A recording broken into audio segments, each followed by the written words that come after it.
Bennett Miller's Capote offers an astounding and very compassionate profile of one of modern literature's most intriguing figures.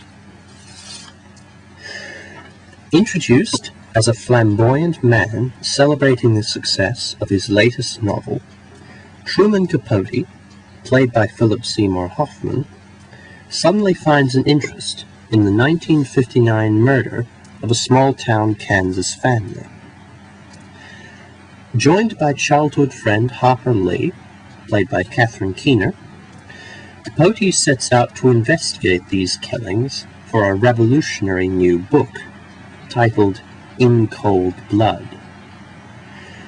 Transfixed by this grisly incident, and eager to share the murderer's stories, Capote fails to predict the deep, life-changing bond he would form with one of the culprits.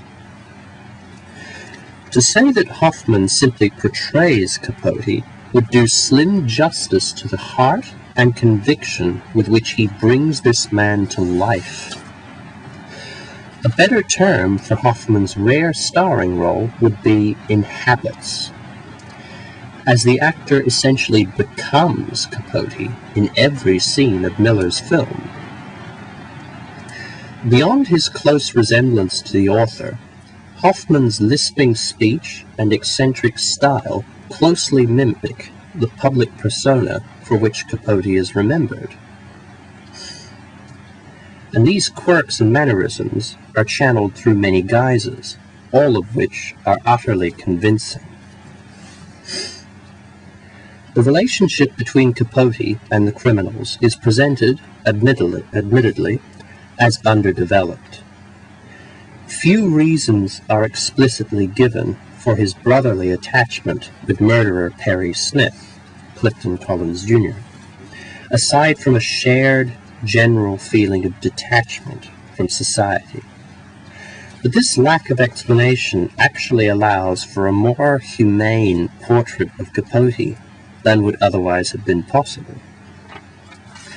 Having invested my emotions in Capote from the very beginning, I cared for and sympathized with this man as his research and involvement with the killers took its toll on his mood and health. The primary conflict of the film involves Capote struggling to finish In Cold Blood while remaining a trusted confidant for the killers. As such, just as Capote's bond remains unclear to us, the audience gains a sensation of Capote's own inner turmoil. Like Capote, we are drawn along a pivotal moment that remains unexplained, thus immersing us in Capote's life and character. Upon the release of Capote's exceedingly successful novel In Cold Blood, critics such as Kenneth Tynan claimed disapprovingly that Capote allowed the execution to occur and failed to intervene simply for the sake of a good ending for his novel. Philip Seymour Hoffman provides something of an answer to this criticism through Capote's very tangible grief during Perry Smith's hanging. Flawlessly portraying a socialite and loner in one, Philip Seymour Hoffman's performance was more than Oscar-worthy. The supporting cast are uniformly excellent, if slightly underused.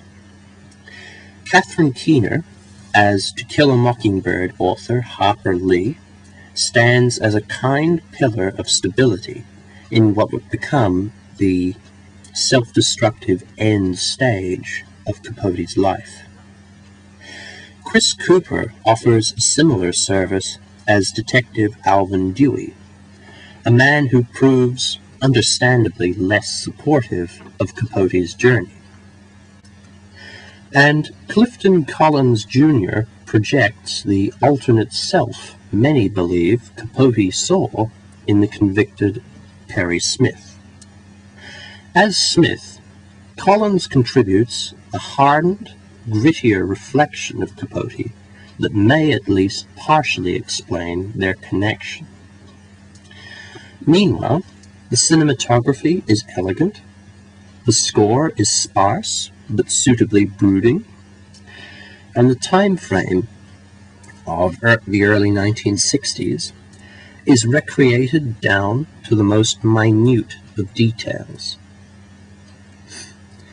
Bennett Miller's Capote is, of course, a biographical film, but its only major problem, would reside in the fact that it concentrates so impeccably on Truman, but at the expense of other details. But setting this aside, Capote is quite possibly the best film I have seen this year, and earns a strong 4.5 stars.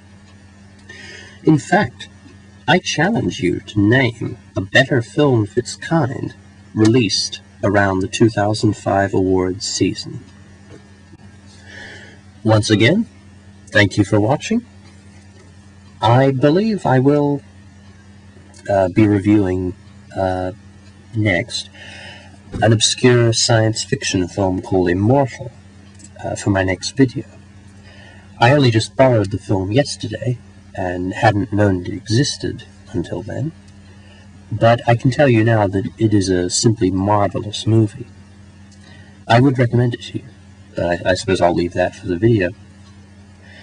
Before I sign off, I'd like to thank Stand-In Stan for his most recent video, in which he answered my questions on the Darwin Awards, and once again offered a very enjoyable and thought-provoking video.